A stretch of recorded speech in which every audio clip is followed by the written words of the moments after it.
오늘이 어린이날인데요. 어린이날은 미국 매사추세츠주의 체이스라는 도시에 있는 퍼스트 유니버설 처치 레오날드라는 목사님이 1856년에 처음 지켰다고 합니다. 그러니까 어린이날은 기독교에서 시작된 것입니다. 우리나라에서는 소파 방정환 선생이 1923년부터 어린이날을 지켰다니까요. 올해로 96년이 됐군요. 사회학자들은 이렇게 이야기합니다. 18세기는 민중의 중요성을 발견한 시대고 19세기는 여성들의 중요성을 발견한 시대고 20세기는 어린이들의 중요성을 발견한 시대다. 20세기가 무슨 시대라고요? 어린이들의 중요성을 발견한 시대. 인류가 어린이들의 중요성을 발견한 것이 이처럼 20세기나 되어서의 일입니다. 그런데 놀라운 사실은요, 인간들은 이처럼 무지몽매합니다만 오늘 본문에 의하면 예수님께서는 이미 2000년 전에 어린이들이 얼마나 중요한 존재인가를 이미 알고 계셨습니다. 자, 14절 말씀을 같이 한번 읽어보시죠. 마가복음 10장 14절 말씀, 자, 함께 읽으십니다. 예수께서 보시고 노하시어 이르시되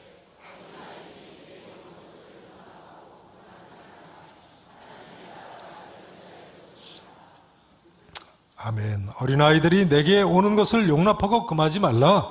하나님의 나라가 이런 자의 것이니라. 사람들이 예수님께서 만져주실 것을 바라고 어린아이들을 데리고 예수님께 나오자 제자들이 꾸짖지 않았습니까? 이때 하시는 말씀이죠. 어린아이들이 내게 온 것을 용납하고 금하지 말라. 하나님의 나라가 이런 자의 것이니라. 그런데 생각해 보면요, 제자들이 이때 꾸짖는 것은 당연합니다. 왜냐하면 당신이 이렇게 마이크나 스피커가 없었으니까요. 애들이 얼마나 뛰어다녔겠어요. 애들 집에 좀 놔두고 와도 되는데 왜 데리고 와서 이렇게 시끄럽게 합니까? 정신없이 뛰어다니는 애들, 싸우는 애들, 우는 애들, 별별 애들 다 있었겠죠. 같은 기록이 실린 누가복음 18장 15절에 보면요, 사람들이 어린 아기를 데리고 왔다고 베이비를 가리키는 헬라어 단어를 사용하고 있습니다. 그러니까 한마디로 이때 갓난 아기들과 어린아이들이 울고 불고 행사에 막대한 지장을 끼쳤던 거예요. 게다가 누가복음 12장 1절에 보면요, 이미 이때 당시에 무리 수만 명이 서로 밟힐 만큼 됐다고 할 정도로 사람들이 많이 모여들 때입니다. 그러니 예수님께서 만져주심을 바라고 갓난 아기들과 어린아이들을 데리고 무작정 몰려면 어떻게 하겠습니까? 무엇보다 아이들 때문에 예수님 말씀하시는 것을 들을 수 없겠죠. 병 고치러 온 사람들은 또 얼마나 많습니까? 그러니까 우선순위가 애들이 아닌데 애들까지 정신없이 왔다 갔다 하면 제가 거기 있었어도 제발 좀 애들 저로 데려가시라고 그러지 않겠어요? 근데 이처럼 제자들 보기에는 당연한 행동이었습니다만 예수님께서는 14절에 보시면 이때 노하셨다고 나와 있습니다. 노하셨다. 예수님께서 왜 노하셨을까요? 오늘 본문에 보면 예수님 자신이 이때 왜 노하셨는가 하는 이유를 설명하십니다. 그 이유가 무엇입니까? 하나님 나라가 이런 자의 것이기 때문에 그렇습니다. 한번 따라서 하실까요? 하나님의 나라가 이런 자의 것이니라. 영적으로 무지한 제자들은 예수님께서 보시는 하나님의 나라와 하나님 나라에서의 어린이들의 비중을 보지 못했던 거예요. 제자들은 어린아이들의 진가를 전혀 알지 못했던 것입니다. 이런 이야기가 되겠습니다. 우리는 말이죠, 어린이들의 영적 가치를 알아야 한다. 그리고 예수님과 같은 차원에서 어린아이들을 대해야 한다. 20세기가 아무리 어린이의 중요성을 발견한 시대라고 합니다만 오늘날도요, 세상 사람들은 겉으로 보기에는 어린아이들을 사랑하는 것 같습니다만 아직도 멀었습니다. 극단적인 경우입니다만 2017년 한 해 동안 우리나라에서 아동학대로 죽은 애가 38명이나 된다니까요. 기가 막히죠. 38명. 사실은 그 이상이겠죠. 사실을 말씀드리자면요, 예수님을 알기 전에는 인간들은 아이들의 참된 가치를 발견할 수 없습니다. 예수님 만나기 전에는 인간들은 아이들의 참된 가치를 발견할 수 없습니다. 얼마나 공감하시는지요? 틀림없습니다. 자연인은요, 그저 하나님께서 허락하신 일반 은총에 의해서 본능적으로 어린애를 사랑할 뿐입니다. 어떤 사람들은 이기적인 발상으로 자녀를 사랑하고, 심지어 불신자들 중에는 이 다음 죽어서 제사 얻어 먹어야 한다고 자녀들에게 그 어려운 제사를 강요하는 사람까지 있습니다. 예전엔 다 그랬죠. 뿐만 아니라 많은 사람들은 젊어서는 자녀들을 키우는 재미보다가 노후에는 의지할 대상으로 기대할 뿐입니다. 그러다가 조금만 자기 마음에 들지 않으면 자식도 다 필요 없다고 탄식하죠. 이런 경우 자기 속으로 난 자녀라고 해도 얼마나 괴롭히고 학대합니까? 딸이라고 차별하고, 공부 못한다고 야단치고, 못생긴 녀석이라고 화내고, 말 안 듣는다고 때려주고, 장애가 있다고 포기하고, 이런 부모들이 얼마나 많습니까? 그러나 여러분, 모든 어린이는 영적으로 대단한 가치를 가지고 있는 귀한 존재들입니다. 하나님께서 이 보배와 같이 중요한 어린아이들을 우리에게 청지기로 잘 돌보라고, 잘 지키고 잘 키우라고 맡기신 줄로 믿으시기를 축원합니다. 이 보배들이 오늘도 우리와 함께 우리 곁에 있는 것입니다. 성도 여러분, 이 시간에 하나님께서 내게 맡기신 보배를 다시 한번 생각해 보시기 바랍니다. 내 아들과 딸, 손자, 손녀 한 명도 빠짐없이 다 하나님께서 내게 맡기신 보배들입니다. 우리에게 있는 어린아이들을 하나님께서 맡기신 보배로 소중히 여기고 말씀과 기도로 잘 키우셔야 됩니다. 우리는 여기서 예수님께서 어린아이들의 영혼에 얼마나 큰 관심을 가지고 계신가를 주목해야 합니다.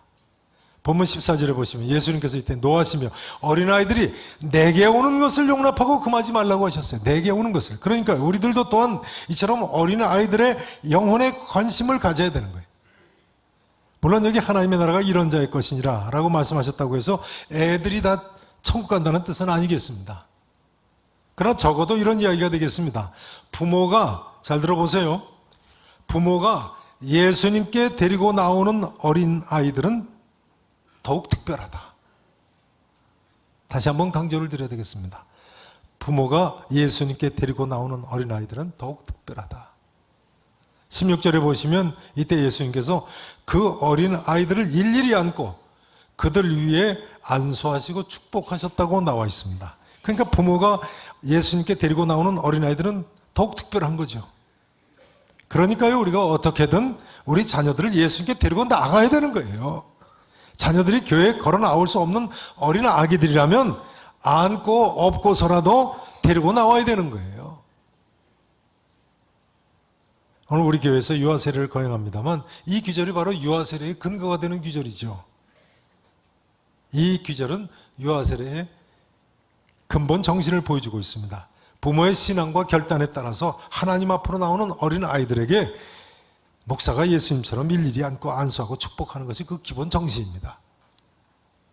바라긴 우리 계산께 모든 성도님들 가정과 교회 학교에서 하나님께서 우리에게 맡기신 어린 아이들의 보배와 같은 참 가치를 아시고 말씀과 기도로 잘 돌보며 양육하실 수 있기를 진심으로 다시 한번 축원하겠습니다.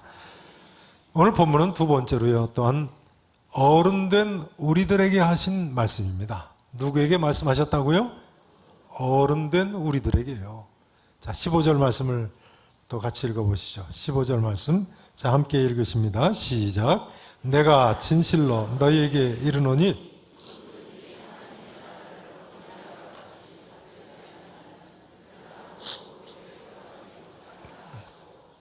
내가 진실로 누구에게 이른다고요? 너희에게 이르노니, 누구든지. 그러니까 이 말씀은 사실은 어른인 우리에게 하시는 말씀이군요. 누구든지 하나님의 나라를 어린아이와 같이 받들지 않는 자는 결단코 그곳에 들어가지 못하리라. 그러면 하나님의 나라를 어린아이와 같이 받드는 것은 무엇을 가리킵니까? 하나님의 나라를 어린아이와 같이 받든다. 그게 무슨 의미인가요? 같은 기록이 실린 누가복음 18장 17절에 보면요, 예수님께서 누구든지 하나님의 나라를 어린 아이와 같이 받아들이지 않는 자는 결단코 거기 들어가지 못하리라, 그렇게 말씀하신 것으로 나와 있습니다. 성경 헬라어 원문에도 보면요, 여기 받든다는 단어가 바로 거기 그 받아들인다는 단어와 같은 단어입니다. 본래 영어로 receive, 받아들인다는 뜻이에요. 그러니까 우리가 비록 어른이라고 할지라도 하나님의 나라를 어린아이와 같이 받아들여야 한다는 거예요. 받아들여야 돼. 그럼 어떻게 하는 것이 하나님의 나라를 어린아이와 같이 받아들이는 것입니까? 하나님의 나라를 어린아이와 같이 받아들이는 것은 어린아이와 같이 순수하게 믿고 순종함으로 하나님 나라를 받아들이는 거죠. 어린아이와 같이 순수하게 믿고 순종하는 삶. 어린아이들이 얼마나 순수합니까? 전에 어떤 책에 보니까요, 아들이 아빠한테 하루는 부서진 플라스틱 총을 가져와서 고쳐달라고 하더라는 거예요. 뭐 플라스틱 총 부서진 거 다시 재조립하면 되지 않습니까?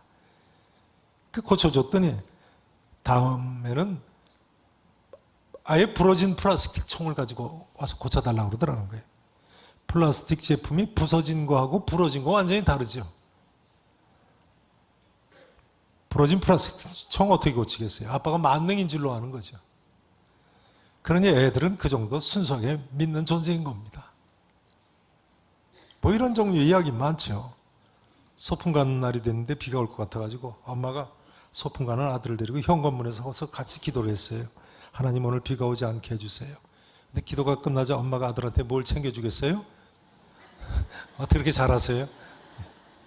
그때 아들이 엄마 비 오지 않게 해달라고 기도했는데 왜 우산 가져가라고 그러죠? 아니, 하나님 비 오지 않게 해주세요 기도하고는 우산 가지고 가라고 하니까 순수한 어린아이 입장에서는 이해가 안 되는 거죠. 근데 어른들 관점에서는 기도했어도 우산은 가지고 가는 게 당연한. 왜요? 기도 응답이 안 될 수도 있으니까. 그러고 보면요, 우리가 너무나도 당연하게 순수하게 하나님 나라를 받아들이지 못하고 있는 거예요. 어린아이들의 순종은 또 얼마나 잘합니까? 애들은 조금 크고 사춘기가 되면 말을 잘 안 듣습니다만 어릴수록 순종을 더 잘하죠. 그렇습니다. 우리 모두 하나님의 나라를 어린아이와 같이 받아들이는 것이 무엇인지를 깊이 생각을 해봐야 됩니다. 우리 계산교회 온 가족들이 이런 순수한 믿음, 이처럼 하나님 말씀에 절대 순종하는 믿음을 가졌으면 좋겠습니다. 주일학교 어린이들만이 아닌 우리 계산의 모든 어른들까지도요, 이 하나님의 말씀을 있는 그대로 어린아이처럼 받아들이고 믿고 순종할 수 있기를 바랍니다. 사실 생각해 보면요, 전능하신 하나님 앞에서 우리 모든 인생들은요, 그 능력이 부모 앞에 어린아이만 또 못한 것 아니겠습니까? 그러니까 사실은 하나님께서 그렇다 하시면 어린아이처럼 순수하게 그렇구나 하고 그대로 믿어야 되는 거예요. 받아들여야 되는 거예요. 하나님께서 내가 창조하였다 하면 하나님께서 창조하신 줄로 믿어야 되고요. 하나님께서 우리 죄를 구속하셨다 하면 어떤 죄라도 다 용서해 주시고 구원해 주신 줄로 믿어야 되는 거예요. 하나님께서 이 다음에 천국이 있다고 하시면 천국이 있는 줄로 믿고, 또한 믿는 사람은 그 천국에 죽은 후에 간다고 하면 갈 줄로 믿어야지요. 이런 것이 어린아이 같이 하나님의 나라를 받아들이는 믿음인 것입니다. 이제 오늘 말씀 증거를 간략히 마쳐야 됩니다. 어린이날에 우리 모두가 생각해야 하는 두 가지가 있습니다. 첫째는 어린아이들이 영적으로 얼마나 소중한 존재인가를 생각해 봐야 합니다. 어린이는 하나님께서 우리에게 맡기신 보배 중에 보배입니다. 이 보배들을 선한 청지기답게 기도하며 하나님 말씀으로 잘 양육하고 키우시기를 축원합니다. 두 번째로 어른된 우리는 어떻게 살 것인가 합니다. 어른된 우리는 어떻게 살 것인가. 이 아침 우리 모두가 어린아이 같은 순수한 믿음과 순종으로 하나님의 나라를 꼭 받아들이시고 받드시기 바랍니다. 우리가 이렇게 어린아이같이 순수한 믿음과 순종으로 하나님 나라를 받아들일 때요, 자기에게 나오는 많은 어린아기들을 일일이 안으시고 안수하시고 축복해 주시던 우리 예수님께서 이 시간도 우리 각 사람을 일일이 안으시고 축복해 주실 줄로 믿습니다.